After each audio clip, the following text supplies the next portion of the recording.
ជំរាបសួរអ្នកទាំងអស់គ្នាថ្ងៃនេះខ្ញុំសូមលើករឿងភាគ anime មួយទៀតដែលមានចំណងជើងថា My Hero Academy មកសង្ខេបជូនអ្នកទាំងអស់គ្នាទស្សនាចឹងកុំឲ្យខាតពេលយូរតោះយើងចាប់ផ្ដើមការចាប់ផ្ដើមសាច់រឿងនេះមកនៅក្នុងទីក្រុងចិននៃប្រទេសចិនគឺមានទីរូបការមកមានលក្ខណៈពិសេសនិងចម្លែកថាមពលភ្លឺចែងយ៉ាងខុសពីមនុស្សធម្មតាចាប់តាំងពីពេលនោះមកថាមពលមួយនេះត្រូវបានធ្លាក់មកដល់មនុស្សចំនួនក្រោយយ៉ាងអាចកំបាំងមនុស្ស 80% ក្នុងភពផែនដីគឺមានសមត្ថភាពពិសេសនិងបំលែងវាទៅជា Super Power ខុសៗគ្នាហើយមនុស្សដែលមាន Super Power ត្រូវបានប្រជាជនចាត់ទុកជាវីរៈបុរសវីរៈនារីការពីពិភពលោកដោយហើយមានមនុស្សមាន Super Power ខ្លាំងៗបែបនេះការកកើតពពួកបិសាចក៏មានច្រើនដែរបិសាចដ៏ធំមួយបានមកវាយប្រហារនៅក្នុងទីក្រុងហើយនេះក៏ដល់ពេលដែលក្រុមមនុស្សមាន Super Power បញ្ចេញស្នាដៃហើយវីរៈបុរសការពារទីក្រុងមួយក្រុមបានមកដល់ទីនេះនឹងត្រៀមទោជាមួយបិសាចមួយនោះក្មេងប្រុសម្នាក់មានឈ្មោះថា Izuku Midoriya ខំរត់ពីសាលាមកដល់ទីនេះ Midoriya គេនឹងគឺចូលចិត្តនឹងចាប់អារម្មណ៍ខ្លាំងមែនទែនទៅលើរឿង Super Hero នឹងហើយឥឡូវនៅពេលដែលបានមកមើលផ្ទាល់បែបនេះទៀត Midoriya គឺសប្បាយចិត្តមែនទែនហើយក្រុមវីរៈបុរសទាំងអស់នោះក៏ព្យាយាមទប់ទល់ជាមួយបិសាចដ៏ធំមួយនេះភ្លាមនោះក៏មានវីរៈបុរសម្នាក់ទៀតក៏បានមកដល់គាត់មានឈ្មោះថាកាមួយគ្រាន់តែគាត់បង្ហាញខ្លួនមកព្រាមប្រជាជនដែលកំពុងឈរមើលនៅទីហ្នឹងហាក់ដូចជាសប្បាយចិត្តមែនទែនជាពិសេសស្រី fan girl របស់គាត់កាមួយគាត់ក៏បានចាប់ផ្ដើមប្រយុទ្ធជាមួយសត្វបិសាចមួយនោះហើយរូបរាងរបស់កាមួយមើលទៅដូចជាដើមឈើអញ្ចឹង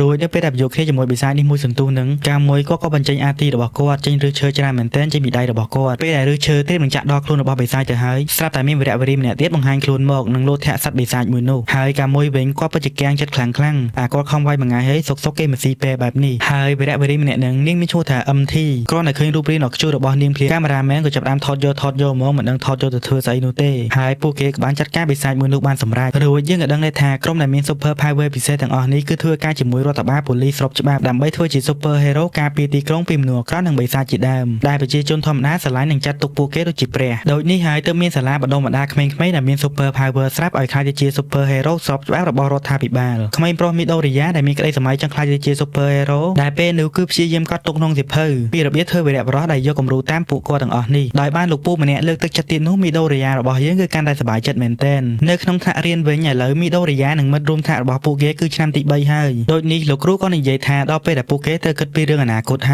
ើយនឹងត្រូវបន្តទៅរៀននៅសាលាផ្សេងទៀតហើយយើងក៏បានឃើញផងដែរថាសិស្សនៅក្នុងថ្នាក់មួយនេះសិតតែមានថាមពលនិងរូបរាងចម្លែកអត់តែ Midoriya ម្នាក់ទេចំណែកមានសិស្សម្នាក់ទៀតមើលទៅដូចជាបងធំជាងគេនៅក្នុងថ្នាក់នេះអញ្ចឹងគាត់មានឈ្មោះថា Katsuki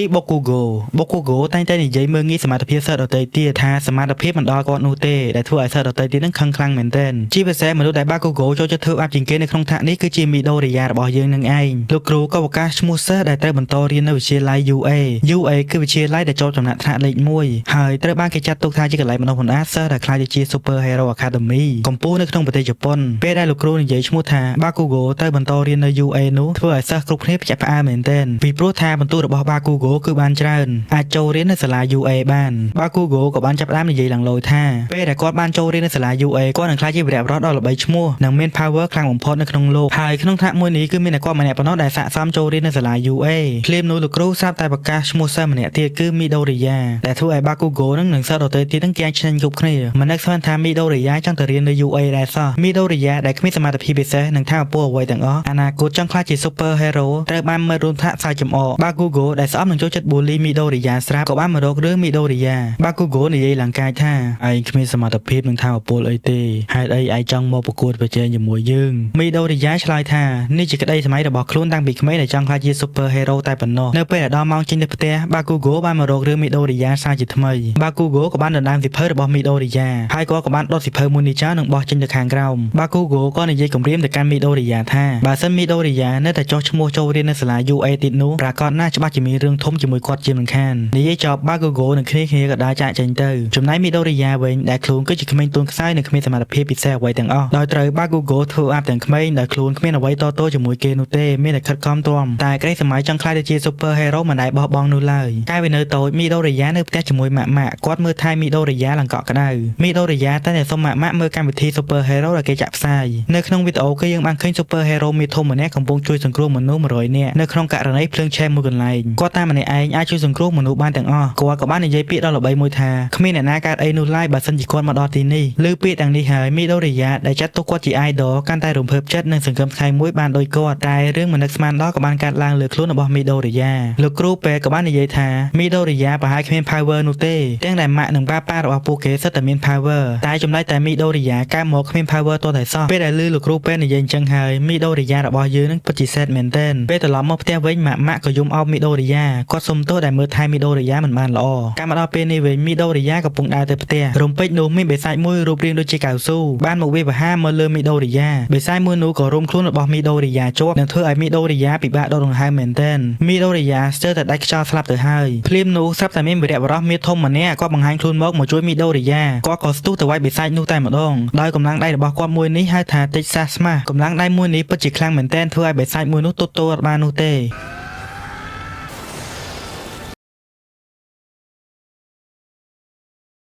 ហើយគាត់ក៏បានជួយសង្គ្រោះមីដូរីយ៉ាបានផងដែរចំណែកបិសាចនោះវិញគាត់ក៏បានចាប់ដាក់ចូលក្នុងដបកូកាមួយចំណែកមីដូរីយ៉ាវិញស្ទើរតែមិនជឿភ្នែកខ្លួនឯងនោះទេដោយមីដូរីយ៉ាធ្លាប់តែឃើញ idol របស់ខ្លួនតាមវីដេអូហើយឥឡូវនេះគាត់មកជួយផ្ទាល់អញ្ចឹងមីដូរីយ៉ាពិតជារំភើបមែនទែនមីដូរីយ៉ាក៏អរគុណជាច្រើនដងទៅកាន់គាត់ហើយឥឡូវនេះគាត់នឹងយកបិសាចដែលកំពុងនៅក្នុងដបមួយនេះទៅកាន់ប៉ូលីសពេលដែលហោះចាក់ចេញនឹងមីដូរីយ៉ាក៏បានតោងជើងរបស់ super hero ម្នាក់នេះទៅតាមជាមួយដែរហើយពេលមកដល់កន្លែងប៉ូលីស super hero ម្នាក់នោះក៏បានលាទៅកាន់មីដូរីយ៉ាត្រឹមនេះតែមីដូរីយ៉ាហាក់ដូចជាមានអ្វីចង់សួរទៅកាន់គាត់អញ្ចឹងហើយសំណួរដែលមីដូរីយ៉ាចង់សួរទៅកាន់លោកពូ super hero ម្នាក់នេះគឺមីដូរីយ៉ាសួរទាំងអៀនថាក្មេងទូនខ្សោយនឹងកើតមកគ្មាន power ស្រាប់ដូចជាមីដូរីយ៉ានេះក្តីសម័យចង់ខ្លាចទៅជា super hero តែអាចទៅរួចដែរឬទេខ្ញុំចង់ខ្លាចទៅជា super hero ខ្ញុំចង់ជួយមនុស្សដែលទូនខ្សោយដូចជាលោកពូណាប៉ុន្តែលោកពូ super hero ម្នាក់នេះមិនទាន់ឆ្លើយនឹងសំណួររបស់មីដូរីយ៉ាផងរំពេចនោះរាងកាយរបស់គាត់ហាក់ដូចជាធ្វើទុកនិងបញ្ចេញផ្សាយមកច្រើនមែនទែនពេលដែលផ្សាយទាំងអស់នេះរសាត់ទៅអស់មីដូរីយ៉ាងាកទៅមើលលោកពូ super hero សាជាថ្មី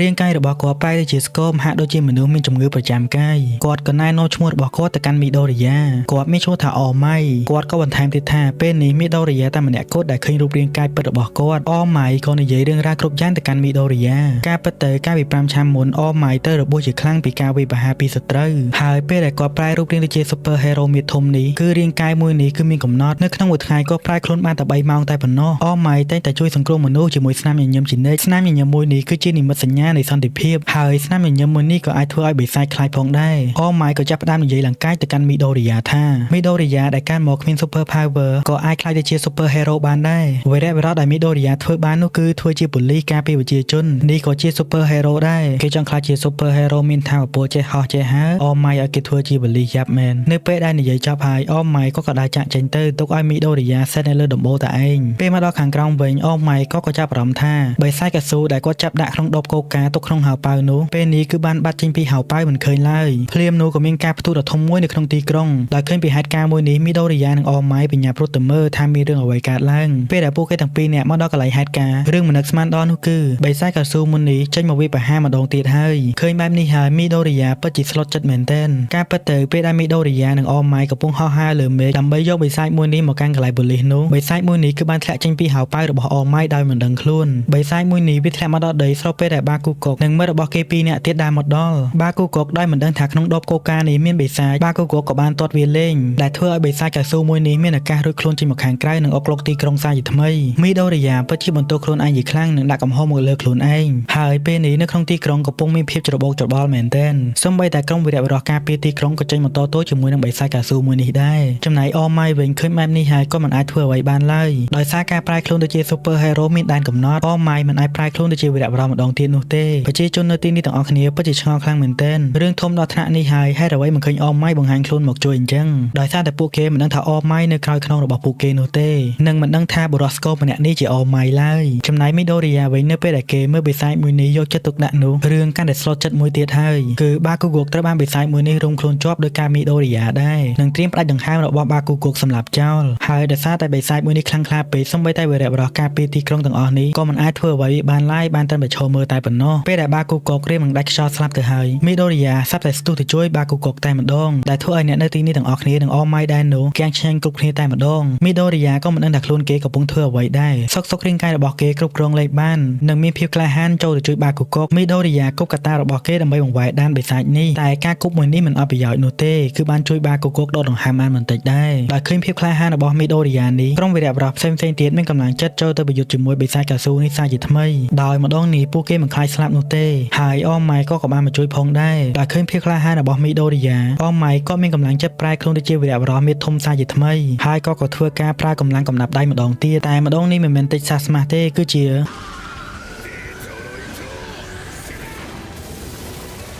កម្លាំងដៃមួយនេះពិតជាខ្លាំងមែនទែនបង្កើតជាខ្យល់បក់ដ៏ធំមួយអមម៉ៃនិងមីដូរីយ៉ាក៏បានជួយបាកូកុកនិងកម្ចាត់បិសាចកៅស៊ូមួយនេះបានសម្រេចកម្លាំងដៃរបស់អមម៉ៃមួយនេះពិតជាខ្លាំងមែនទែនដោយកម្លាំងដៃមួយនេះបង្កើតជាពពកនិងមានភ្លៀងធ្លាក់ចូលមកផងដែរហើយធ្វើឲ្យមនុស្សគ្រប់គ្នាមើលឡើងចំហមាត់អមម៉ៃទទួលបានការសរសើរពីប្រជាជននៅទីនេះទាំងអស់ចំណែកបាកូកុកដែលងើបពីដឹងខ្លួនវិញទោះបីជាខ្លួនគាត់រួចជីវិតពិតមែនប៉ុន្តែគេក៏មិនសុខចិត្តដែរមីដូរីយ៉ាដែលជាក្មេងទូនខ្សោយគេចូលចិត្តបូលីនិងធ្វើបាបមើលងាយកន្លងមកពេលនេះមិនគួរឲ្យជឿបែរជាមីដូរីយ៉ាជាអ្នកបថុយជីវិតមកជួយខ្លួនទៅវិញដោយនេះហើយពេលដែលមីដូរីយ៉ាកំពុងដើរត្រឡប់ទៅផ្ទះវិញបាកូកុកក៏មករករឿងមីដូរីយ៉ាសារជាថ្មីបាកូកុកនិយាយថាគាត់មិនបានឲ្យមីដូរីយ៉ាមកជួយនោះទេមីដូរីយ៉ាធ្វើឲ្យម្នេះចង់មើលងាយគាត់មែនដោយសារតែខ្លាចបាក់មុខទៅបាកូកុកនិយាយពាក្យទាំងអស់នេះឡើងនិយាយចប់បាកូកុកក៏ដើរចាក់ចេញទៅចំណែកមីដូរីយ៉ាវិញមិនបានឆ្លើយតបអ្វីនោះទេគ្រាន់តែបញ្ចេញស្នាមញញឹមដ៏ទន់ភ្លន់មួយបន្ទាប់មកអមម៉ៃក៏លេចខ្លួនមកដែរនិយាយមិនទាន់ចប់ស្រួលបួផងអមម៉ៃប្រែខ្លួនទៅជាស្គងវិញមួយរំពេចអមម៉ៃក៏មកនេះក្នុងគោលបំណងចង់មកអរគុណមីដូរីយ៉ានេះហើយជាអ្នកធ្វើឲ្យគាត់មានកម្លាំងចិត្តជួយសង្គ្រោះមនុស្សមីដូរីយ៉ាតែម្នាក់អាចកែប្រែខ្លួនរបស់អលម៉ៃបានគាត់ពិតជាអរគុណខ្លាំងមែនទែនឮពាក្យដ៏កក់ក្ដៅចេញពីអលម៉ៃហើយមីដូរីយ៉ានឹកដល់ពាក្យសម្ដីអ្នកម៉ាក់ទៀតហើយម្ដងនេះដល់ថាមីដូរីយ៉ាហូរទឹកភ្នែកយំសម្ដីដ៏កក់ក្ដៅពីបរិះនៅខាងមុខខ្លួននេះធ្វើឲ្យមីដូរីយ៉ារំភើបចិត្តមែនទែនសម្រាប់រឿងមួយនេះដែរអេមិនសុំ slash តាមនេះសិនបើគិតថារឿងនេះល្អមើលកុំភ្លេចចុច like និង subscribe ម្នាក់មួយផងអរគុណច្រើនយើងជួបគ្នានៅវីដេអូក្រោយទៀតបាយបាយ